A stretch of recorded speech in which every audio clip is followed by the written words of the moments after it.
Hello everybody, my name is Maddie Weber. If you don't know me, good. And if you do know me, that's also great. Anyway, my friends just found my account, so this is for them. Anyway, nice to see you guys. Anyway, I'm back on YouTube after a year. Yeah. Kind of silly guy. I mean, like, I've done a lot of things. But today we are going to be talking about the newest episode.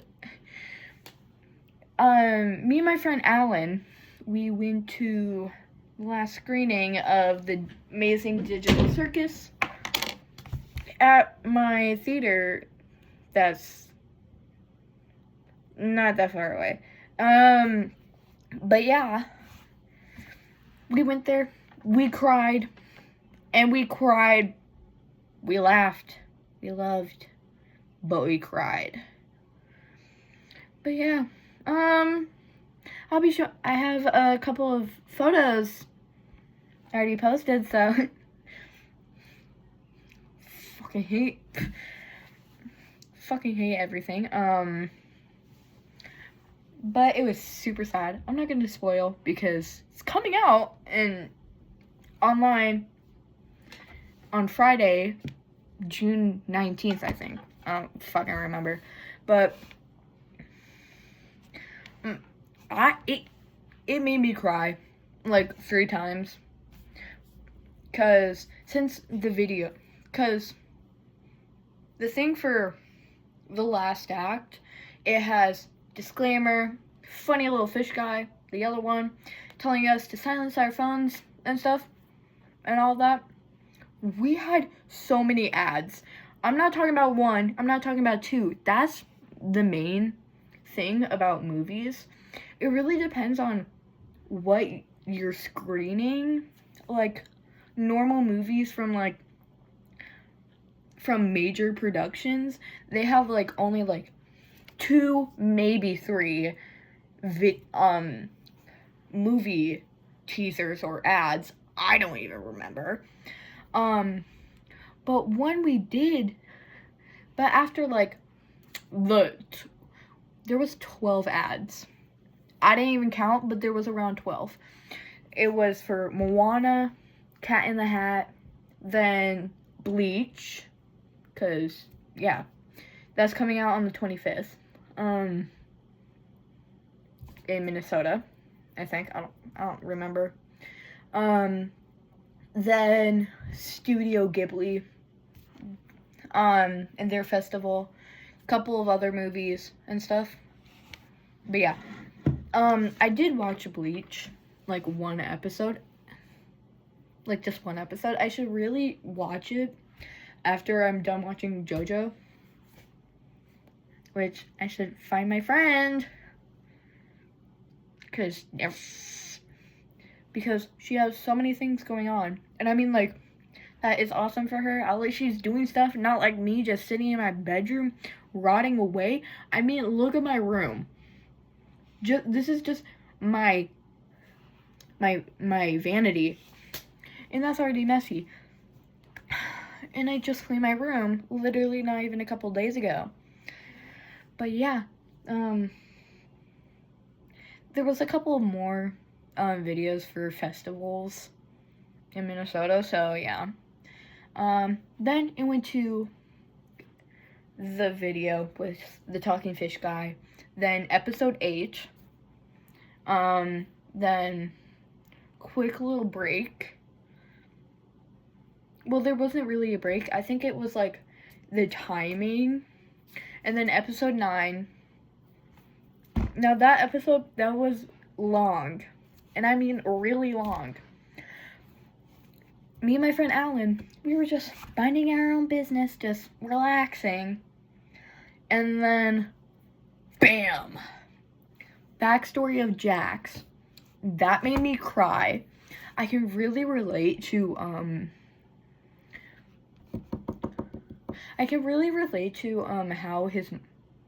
how his mom reacted after his dad left. Yeah, sorry. But yeah. But like, I can really connect to that. And how his dad wasn't really in his life. Like, mine either. But yeah. And I look like my dad. I don't act like my dad. I'm glad that I don't act like my dad. My sister does. And I mean, divorcement, that's on the plate for my family. So, like, sign me up, because I don't want to be in my dad's life anymore. But yeah, made me cry. Once someone abstracted, then we got the little shits and giggles in between. Now that one scene with Gangle and Jax planning Zubal's funeral. Okay, that made me cry. Like, laughing out crying, like, because I had, like, an amount of crying, because I was still crying before we got to, that one thing, because I was crying, like, that, like, when that scene happened, that made me laugh. And so there was, like, only, like, a handful of us, like, around 12 people in my theater. And I was sitting right by Alan. And Jack said, "Come meet me in my room after the funeral." What? The mom in the front, she was sitting up in the front with her baby, like her little toddler, sitting in her lap, and her little, like, 6 or 7-year-old, or, like, toddler-sized kid. Because, like, I mean, like, I wasn't, like, this type of fandom back when I was little, so, like, I didn't get that. But when that scene happened, the mom shot up from her seat. The toddler came with her, and she grabbed her little kid's hand and dragged them out of the theater. That was funny. And also when Jax was kind of being sexist, that wasn't funny, but the mom also left. Because her little kid needed to be talked to. I could hear, like, the mom, like, saying, "Now, this is highly inappropriate.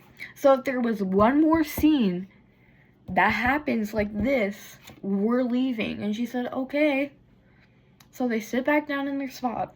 Then when Jax was being sexist, the mom shot up from her seat again and left with her kids. I mean, I would too, because, like, sexism, I hate that shit. When people are talking about, like, when I hear so many people in my family being sexist. One of them is my uncle. He's, pretty sexist. But he's mild.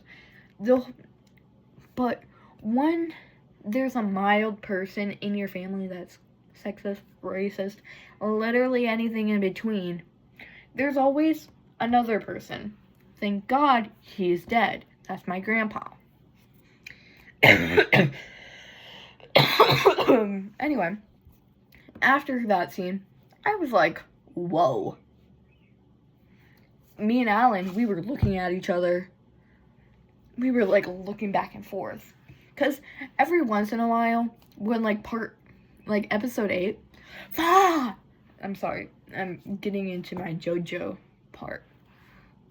Anyway, episode 8, when it was the musical entrance, bro, me and my friend, we were kind of singing as we were doing the kick line and everything.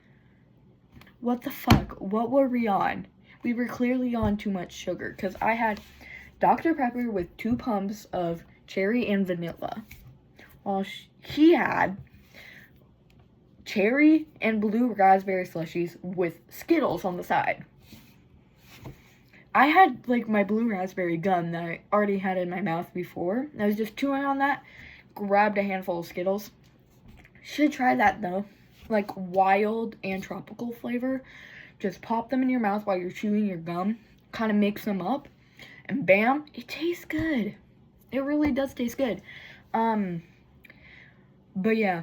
And then, when Pomni met Jax once more at the lamppost, oh, I was crying. Alan was crying. We were like I hugged Alan like 2 times during that screening. We were kind of being freaky. The guy right behind us, he was like, shh, shh, shh. Like he's being like a, hush now. Keep your eyes closed, or whatever the fuck your vanilla says. But after that, I was crying my eyeballs out. Like, when Kane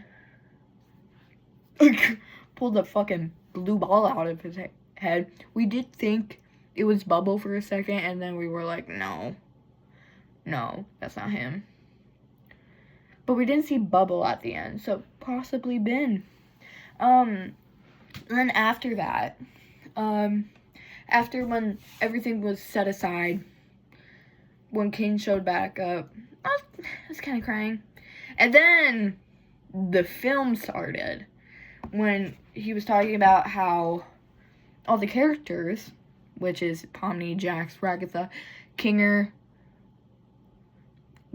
Gangle, and Zooble, how they were really there. Like, I think, now here's my little theory. I think that the characters are based on, like, that moment in time, how they truly felt, and when they take off their headset, they change, like, it lifts, like, the burden has been lifted off. They do everything that they ever wanted to do, like, that certain part of anxiety and stuff just got flipped off of their shoulders. The chip on the shoulder is gone. I mean, it's perfect. It's a perfect ending. And then when credits were rolling, I needed to piss. So I went to the bathroom, used the bathroom. Alan was texting his dad, and he was like, the internet won't go. And so when we went out of the theater, outside, to the parking lot, his phone still wouldn't work. So I said, use my phone. He called his dad on my phone. He said, I'm glad that his dad does pick up on,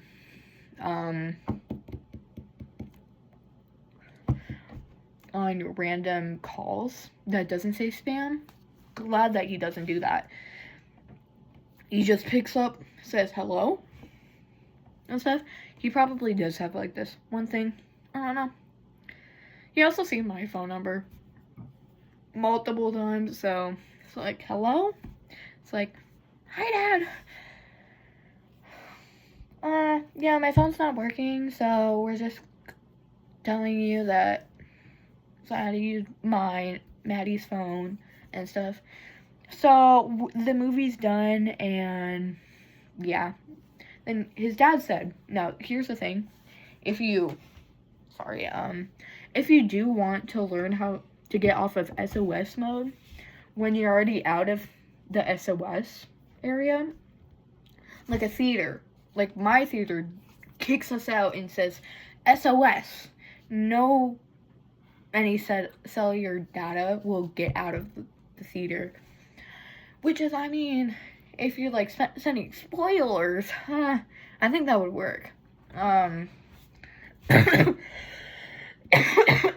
But he texted his dad, called his dad, and he said, now, you're gonna turn on airplane mode for around a minute, turn it back off, and your cellular data will turn back on. Now, that works.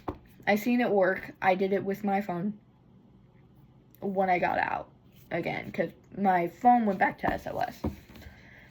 So we went inside after he called his dad. We took photos and stuff.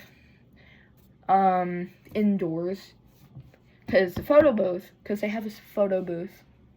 They always had one, but every time they used it, they decided to go back. They decided to go to card instead of cash, which sucked. So we went to the arcade, because movie theaters have arcades now. I mean, the one in, a few towns over, they have one, and I'm like, okay, which is kind of weird. And they only took card too, so couldn't do anything, because Alan's card was out of cash, and then I only had cash. So we went outside, we talked about a couple of theories that we had before the movie. And then there was, like, 3, like, teen boys, like, around my age, so 14 to 15. They come around the corner, they're talking, and then they asked me and Alan, what did you guys watch? And then we were like, oh, we watched the Amazing Digital Circus. Sorry about that. And they were saying, oh, what's this about? And I'm like, well, I'm going to tell the truth about how the story is based off of sort of based off of the short story by Harrelson Edison, I think. I don't fucking know how to pronounce his name. I have no mouth and I'm a scream. How people are getting tortured by AI. And that was written back in, like, 1950. Which is crazy, in my opinion. Like, AI wasn't really, I think, a concept. So, artificial intelligence. I don't know. I'm not doing any research. But, yeah. It was crazy. And then Alan's dad pulled up. So, we got in the car right away. And then he was asking me, like, oh, what's the directions? Because he's not going to pull up the address on his phone or, like, beep boop bop. Oh, the touch screen. Because he has a touch screen on his car. And I'm like, okay, well, we're going to go straight and then left and then right. Go around the circle a few times. Go bam, bam, bam, bam, wha-bam. We got, he fucked up twice, but I'm like, who cares? So I said, I'm sorry, but can you go back in, into the straight line to meet the first roundabout? Because here in Minnesota, we have so many roundabouts in the Midwest, really anywhere. I mean, when I was going around the Midwest, like, a couple of weeks ago, I think back in spring, so spring break, we had to go around, like, I think 12 roundabouts in Iowa, which is crazy. Like, I don't like roundabouts. They fuck everything up. Like, I'm just glad they don't have it in northern Minnesota and only in the southern parts. I mean, like, some parts of Minnesota, but in northern parts of Minnesota, it's mostly down here in the south part. But yeah. Then he passed my neighborhood, and I'm like, oh, no, can you please go back? And he was like, okay. So we turned, then we went back into my neighborhood. Pretty easy. I got out of the car. My mom just came back home after grabbing my little sister from dance. Because yeah, they have summer classes. But yeah. Pretty nice. But yeah, really rate the last episode of the Digital Circus. 10 out of 10. Really love how all the original all the characters, they're there. Like, even in episode 8, I'm just glad they put episode 8 and 9 together, because, like, it's like a combination. Like, you have to have both of them together to fit, like, a lock and key. But yeah, I'm really glad it came out in theaters, or else I would have been crying all alone. I got to cry with like 12 different people and a baby, because babies don't count as humans for me because they're creatures. But yeah, highly watch The Digital Circus. Don't care if you never watched it. Don't care if you already watched it. Rewatch it, because it's good. Especially episode 8, because musical theater. Really like it. Anyway, Maddie out. And, I mean, I don't know. Well, goodbye, people. Bye.